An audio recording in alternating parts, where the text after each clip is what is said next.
Terus masih dengan tema tantangan pers dalam pemilu.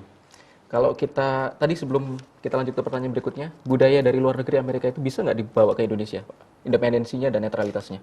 Sebetulnya ini salah satu kultur di masyarakat yang demokratis. Ya. Jadi masyarakat yang demokratis itu kan menghargai keragaman pemikiran, ya, menghargai keragaman berpendapat, gitu. Dan pers itu memang mewakili voices, suara-suara di dalam masyarakat. Jadi karena itu ada yang kita sebut sebagai media diversity. Keragaman media. Itu gunanya apa? Agar media tidak dikuasai oleh hanya satu kekuatan saja dan menyeragamkan suaranya, gitu. Nah, dalam rangka media diversity ini, jadi semua media sebetulnya boleh punya sikap, ya, boleh punya pendapat, gitu. Asal dia tidak mencampurkan antara fakta dan opini tadi itu. Karena ini penting, misalnya ada satu media yang memberi tekanan yang lebih kuat kepada persoalan-persoalan HAM, persoalan-persoalan katakanlah hak-hak minoritas dan lain semacamnya, gitu ya. Ada media yang memang mewakili kepentingan para pengusaha, gitu ya, lebih banyak masyarakat bisnis, gitu. Jadi keragaman ini nggak masalah. Dan di situ juga kita bisa lihat pendapat-pendapat yang bermunculan, gitu. Karena media ini dia kan melayani audiensnya, gitu. Jadi sebetulnya nggak ada persoalan di situ, ya, sepanjang pemisahan fakta dan opini itu menjadi disiplin. Disitulah ukuran apakah sebuah media itu media yang profesional atau dia hanya menjadi media propaganda. Iya, gitu. Betul. Nah, ini saya langsung ke Pak Jimmy. Pak Jimmy, tahun ini kan merupakan tahun politik seperti yang sudah saya singgung tadi. Ada tidak kesusahan menghadapi tahun politik ini dibandingkan tahun-tahun sebelumnya? Jadi Pak Nasa bilang ini sepertinya sudah biasa. Tapi kalau menghadapi tahun ini bagaimana Pak? Tahun-tahun politik ini? Menghadapi hoax. Siklus 5 tahunan itu ya, kalau ya, ini kan siklus kontestasi yang terjadi. Karena kan kali ini agak spesifik, sehubungan dengan pilpres kita kali ini bersamaan dengan pemilu legislatif. Ya, ini dilakukan secara serentak.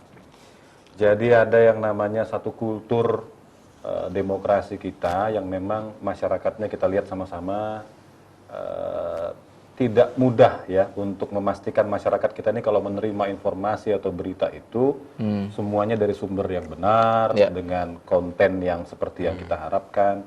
Kadang-kadang ada yang masuk yang namanya sampah-sampah informasi itu ke dalam kita punya gadget, ya, karena masyarakat sekarang sampai anak kecil juga dia punya gadget, ya, dikasih sama orang tuanya. Ini problem juga nih. Akhirnya tanpa ada filter, masyarakat kita itu sering sekali menerima yang tadi yang ada sampaikan, ya. Itu kalau istilah yang ditetapkan oleh UNESCO, sekarang kita menggunakan istilah disinformasi.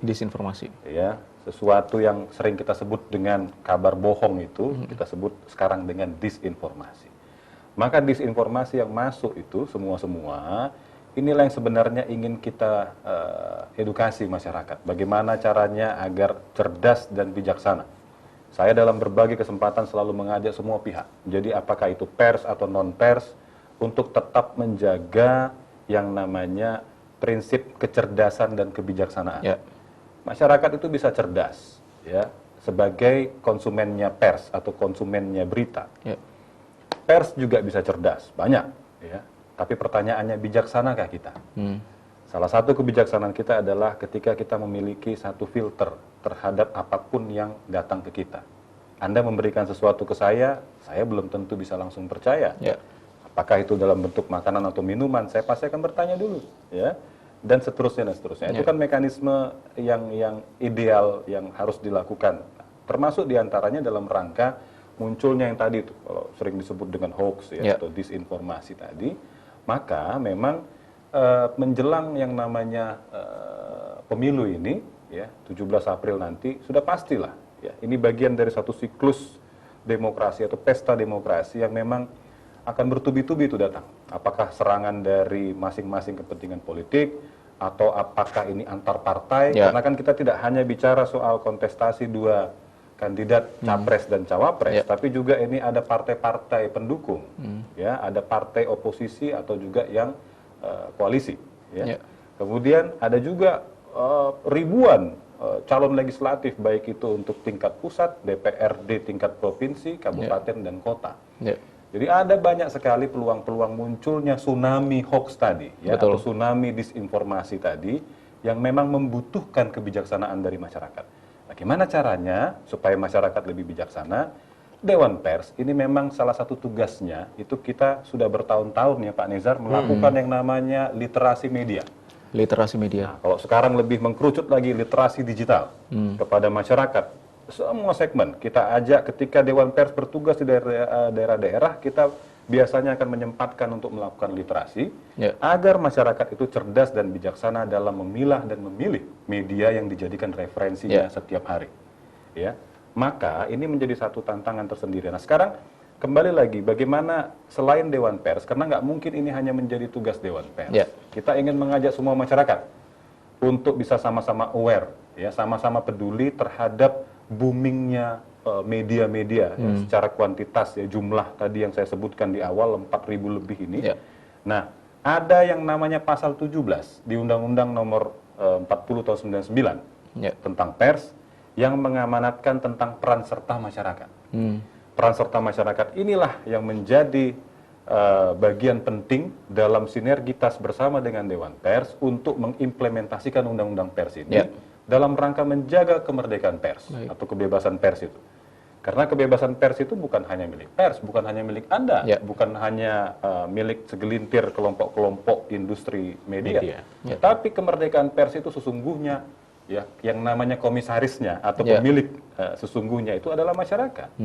Maka masyarakat bersama dengan pers, masyarakat sebagai penikmat pers dan teman-teman pers yang menghadirkan berita setiap hari kepada masyarakat, ini harus berkolaborasi setiap hari untuk menjaga kemerdekaan pers ini. Salah satunya tadi ketika sudah muncul isu independensi, netralitas. Nah, jadi kembali lagi ke persoalan bahwa ini siklus 5 tahunan, ya, maka berita-berita yang sesuai dengan etika jurnalistik itulah, ya, kalau kita mengistilahkan kembali ke hitoh, bahwa yang namanya ada undang-undang pers, ada yang namanya kode etik jurnalistik, dan itu bukan hanya di Republik kita. Profesi kejurnalistikan itu diikat dengan yang namanya kode etik. Sama seperti halnya profesi yang lain. Profesi guru, TNI, Polri, ya, semua profesi itu pasti ada etikanya. Itu yang membuat masing-masing profesi itu ada yang namanya standarnya. Ada yang namanya uji kompetensinya. Termasuk diantaranya wartawan. Ya. Maka menuju profesionalitas itulah, itu yang menjadi aspek penting dalam rangka menjaga kualitas dari pemberitaan agar masyarakat ini teredukasi. Betul. Karena bagian penting sebenarnya sebagai amanat dari Undang-Undang Pers adalah bagaimana media atau pers ini bisa mengedukasi masyarakat. Apalagi menjelang pemilu.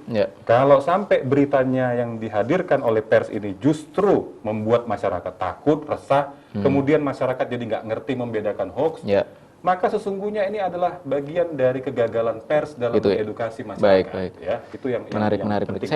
Saya tadi tertarik dengan kata dengan hitungan 4.200 lebih sekian, Mbak, ya. Dan itu perlu proses verifikasi untuk memastikan masyarakat bahwa berita itu benar dan layak dikonsumsi publik. Betul. Dan jika kita lihat 4.200 ini, tentu kita dari masyarakat awam sendiri kan mungkin banyak media-media yang mereka akses, Mas. Pak Jimmy, ya. Bagaimana Pak Jimmy dapat mengedukasi masyarakat bahwa inilah konten-konten berita yang dapat dipertanggungjawabkan dan lulus lisensi dari Dewan Pers? Seperti apa contoh-contohnya? Ciri-cirinya bagaimana, Pak? Ya, tentu saja dengan yang pertama tadi seperti saya sampaikan. Kalau kita bicara pers, kita lihat dulu medianya jelas nggak? Perusahaan persnya. Ini jelas ini berarti sudah punya nama atau bagaimana, Pak? Ya, perusahaan pers yang sesuai dengan yang namanya standar perusahaan pers. Jadi ada peraturan yang tadi yang dijelaskan oleh Pak Nezar, ya, karena ini bagian dari amanat, ya, kewenangan Dewan Pers sesuai dengan amanat yang diberikan dari Undang-Undang Pers. Kita membentuk atau membuat bersama dengan seluruh komponen pers yang namanya peraturan Dewan Pers tentang standar perusahaan pers. Inilah yang mengatur persyaratan-persyaratan yang harus dipenuhi secara profesionalitas perusahaan pers untuk Surabaya TV dan semua perusahaan-perusahaan pers yang ada. Ya, yang 4.200-an tadi untuk sementara ini jumlahnya. Termasuk diantaranya untuk wartawan. Ada yang namanya standar kompetensi wartawan. Peraturan Dewan Pers tentang standar kompetensi wartawan. Yang dibuat bersama dengan seluruh komponen pers juga. Karena Dewan Pers itu nggak pernah bikin aturan sendiri. Pasti akan mengundang seluruh stakeholder terkait bersama dengan masyarakat tentu saja, kan. Nah, jadi kalau perusahaan persnya sudah terstandarisasi, wartawannya terstandarisasi, maka inilah yang menjadi bagian penting supaya mereka bisa bekerja secara profesional.